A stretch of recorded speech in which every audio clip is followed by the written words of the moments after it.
remember what the president said some times ago in one of the interviews in Daura, his hometown in Katsina State, where he said he cannot wait until he gets out of office.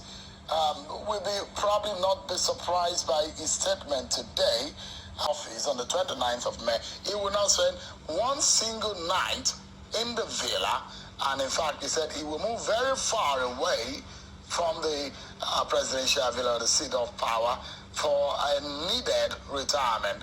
The president today, after observing the Eid al-Fitr prayers at the praying ground here in Abuja, the president also proceeded with top government officials to the banquet hall where he hosted several government functionaries. It was at that moment where the president made it known what perhaps is on his mind. The president has said, look, I may have offended a few people, but please forgive me. Let me allow you to listen to the president. I can't even wait to go home. If you say that, I'll move to Niger Republic.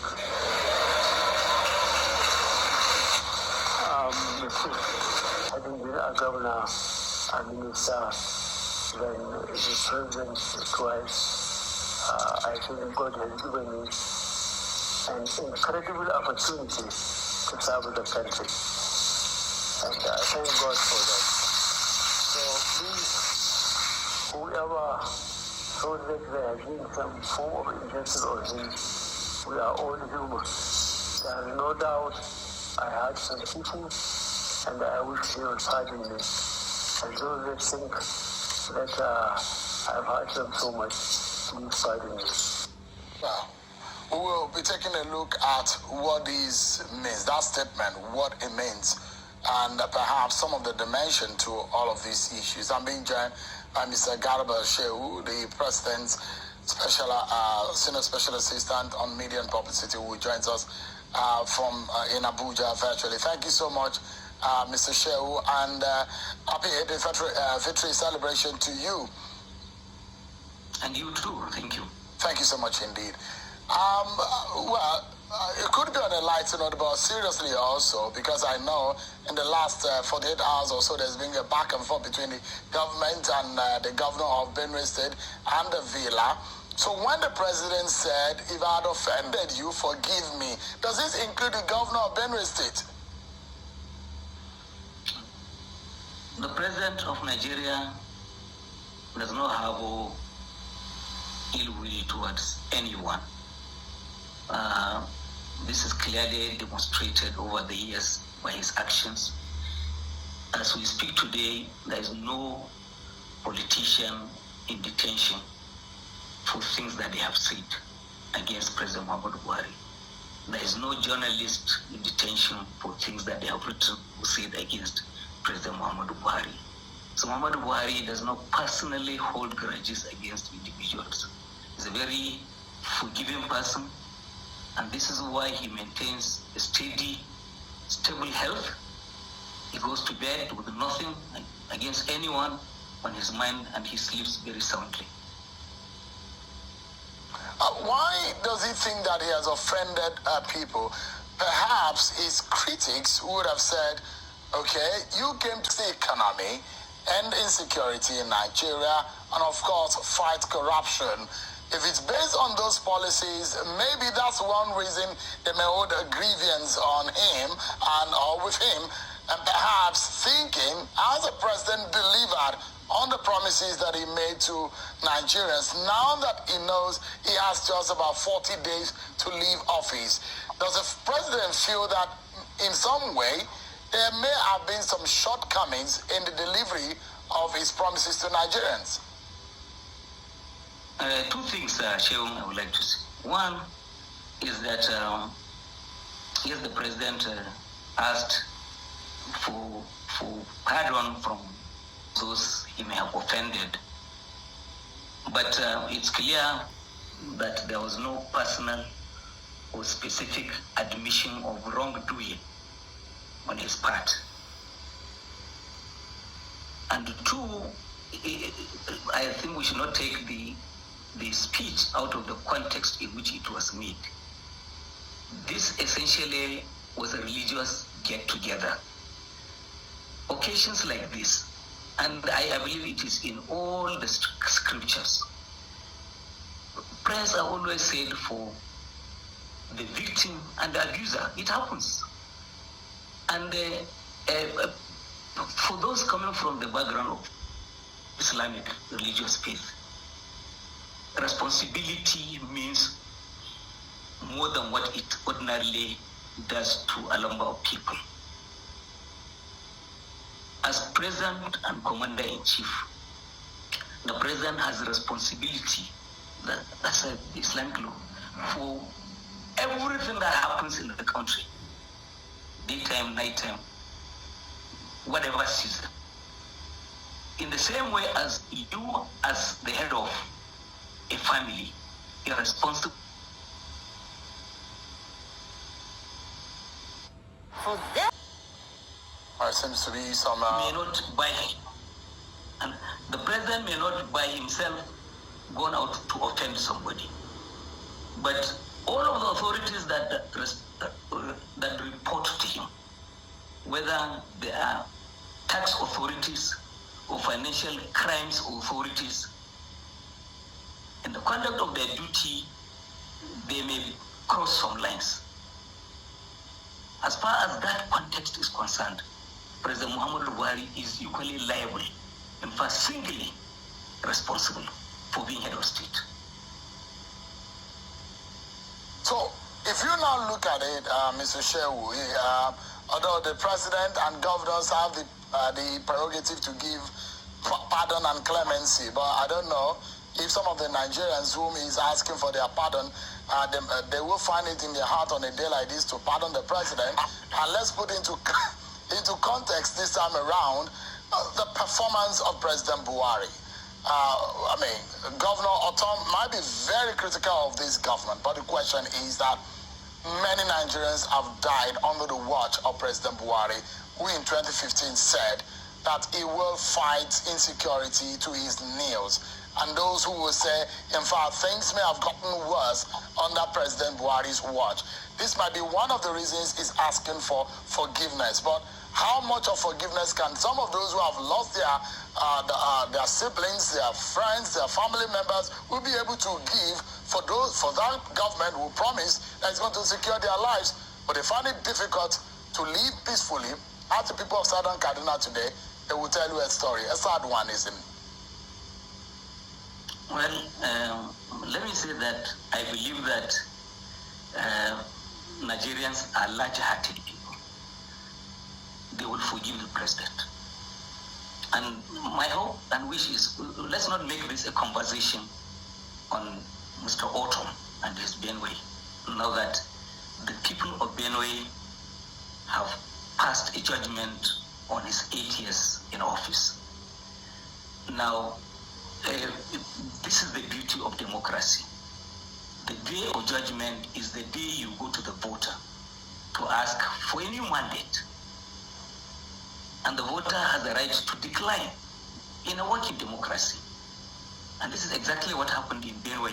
So, as we said in our statement, if anybody wants to know who is responsible, who is chiefly responsible for all that had happened in Benue State, talk to the Benue people. That's all. Well, that was just a premise to reference the insecurity situation in the country. And I'm saying that if you can only pass or fail in the area of insecurity that the president said he was going to fix, could this be a failure? One of the things that the president is asking for pardon for. Morning was aired live. You probably would have seen religious leaders, Muslim and Christian, speak about how much difference the president has made. To the fact that as a bishop, as a presiding bishop or imam, you cannot enter your place of worship, church or mosque, without being screened, for bombs or weapons that you may be taken into that place of worship. It was that bad. And they were thankful to the president that all of that has gone. And let me say that looking at the overall picture of security in the country, yes, it is true that there are still flashes of insecurity that happen in a number of places. But if you look at the big picture, the overall picture, looking at where we were coming from, where there was a total loss of control, where this country had been divided into two, with a section of it declared of a republic of some sort, with their flag, with their system of administration, taxation, and all of that. Come on, we have come a long way. We've gone very, very far away from those situations. And it is not as if anyone is letting up. The President will work hard, will continue to do so until his last day in office on these matters. Well, that is a naughty area that if we dwell on it, we might debate from now till tomorrow morning. But one area also that the President promised to really deal with is the area of the economy. But, I mean, I wouldn't even want to go into some aspect of the economy, but I will go into the aspect that is a bit very worrisome, and it's also going to affect the issue of security. About half of our population are poor. The NBA statistics shows that we have about 82 million Nigerians living in poverty. In fact, another figure which is also staggering is the fact that about 150 million Nigerians are in multi-dimensional poverty. I mean, if a president had come 8 years ago, and we're looking back now to assess, if the president is to graduate after an 8-year study, for someone who said he's got what it takes to fix the economy, and you are leaving 153 or so million Nigerians out of the 200 million in multidimensional poverty, I don't know how this government is going to rate or grade itself, or half of the population who cannot even afford $1 to feed a day. Isn't that embarrassing or perhaps disappointing for this government itself? Well, I want you to reflect for a moment and to think. 16 years of misgovernance came out after the Kweribadu report. I think it was down in Abuja. God bless you. So you can see that's the whole political party. So say, look, Nigerians, forgive us. We have heard. We committed a lot of atrocities. We did things the way it should not be done. So it's in the way of politicians to seek forgiveness. And it is also in the ways of every human being who believes in a supreme God to seek forgiveness. After all, the Lord's Prayer, our Father who art in heaven. So it's not out of place, but my own point of departure is, yes, there are actions and inactions. There are those actions that are force majeure.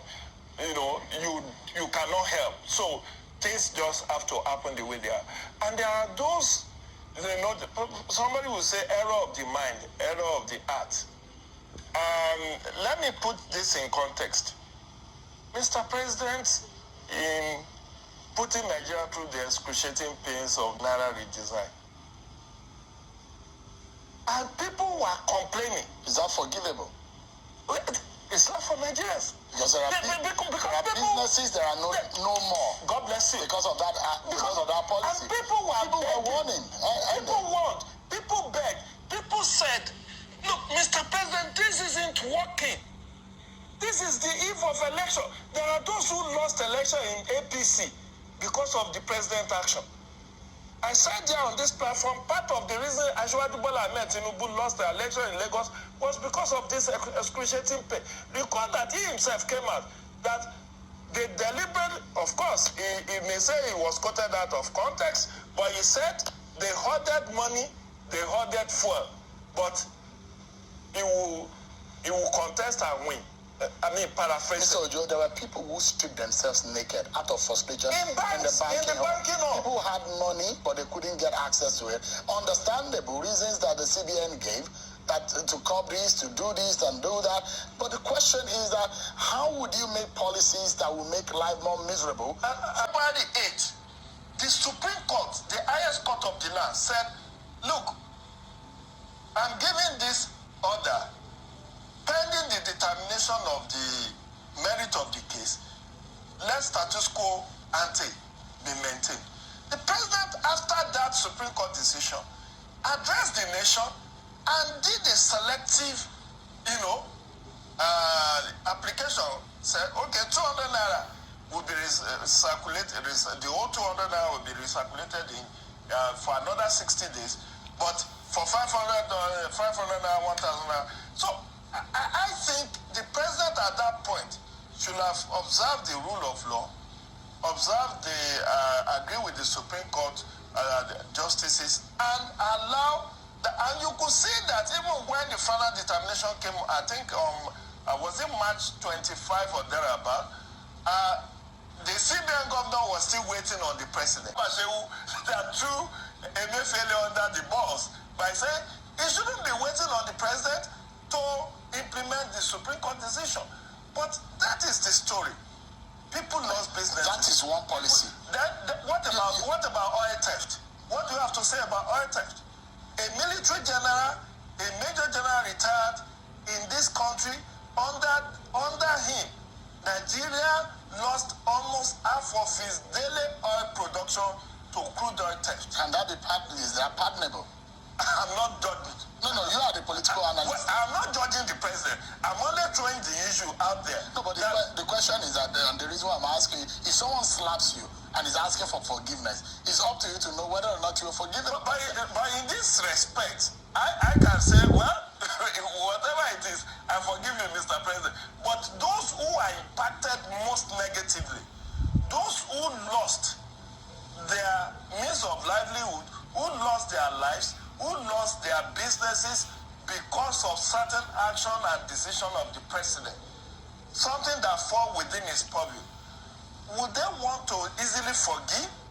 The point is whether they even forgive or they don't forgive. There's little or nothing they can do about it. To err is human. You remember that when with that homily early in the year, the presidency disagreed vehemently with it, but the public, what he said resonated more with the public. Because, yes, one thing I must say is that Mr. President is not a sole administrator. Governance is of 3 arms and 3 tiers. We have the executive, the legislature, and the judiciary, and we have the federal, state, and local government. But like Malangaba Shehu said, half of some of his appointees, who has ministries, department, there are and those agencies, who will blame the president that he gives people responsibility without proper oversight. Is that pardonable? Without what? I'm asking rhetorical questions because we are dropping issues and policy decisions and style of leadership of the president. That look, it is a precedent. Anybody could come into office and say, after 8 years, I will ask for forgiveness and I will move on. It's not that easy because policy and decision of leaders have consequences on their lives. Look at how many Nigerians that have left this country because of hardship that they experience, because of the threats to their business, because of insecurity. So are those pardonable? For me, no action is not pardonable. Everything is pardonable. And even if he didn't ask for forgiveness, many Nigerians are saying we can't wait to let this man go. He said he's tired. He said he wants to go and rest. Let him go and rest. I read this, the published speech. Mr. President has been one of the luckiest, and he admitted earlier today that he's been one of the luckiest Nigeria.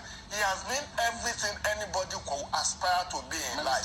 Governor? Minister, President, military administrator. Yeah. Went back in 1976, military administrator, Minister of Petroleum Resources, and he's under the same minister with all the experiences that we have the highest level of high tech. And the president who was also the substantive stop. Mr. Gideon, let's assume that the president is having a meal right now and is watching this program. What would you have to say to him? He's going to retire to Daura. Or what would you tell him if there's anything that he can do within the next 30-something days? 38 days is still a long day. I know some people are lampooning him for the Federal Executive Council awarding trillions of contracts, every Wednesday. Government is a continuum.